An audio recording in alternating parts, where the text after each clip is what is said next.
有觀眾介紹我嚟觀塘呢一度食辣嘢，我哋個魔鬼辣係好辣嘅，跟住個美炸辣好辣。呢個就係佢哋嘅話嘅魔鬼辣啦。呢個野味喎，炒蜆一流嘅呢個。呢個係秘製辣，呢個甜醬嚟㗎係嘛？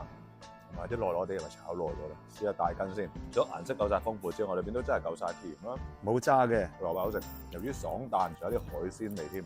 啲水咗味發起晒嘅，但係咧就唔知點解會多咗啲海鮮嘅味，煙韌少少嘅，啲腸裏邊都有啲肥。我呢個炆得好好喎，啲滷水味入晒，但係都係有個股滋腸味加湯啦。因為落咗嗰個秘製辣醬咧，都係啲糯糯地，有咩新鮮爛爛地，好食，係有啲辣嘅，但係又唔係好辣。呢個就係再加俾我嘅魔鬼辣喎，野味晒，放埋落個面度啦，個酒味炸得個頭，分得夠入味，個皮又係爽嘅，係咪演字咁嘅？野味落咗個辣之後咧，個腸係冇咁臭，呢個辣係正嘅，都夠勁。加咗個辣之後係滋味咗好多嘅。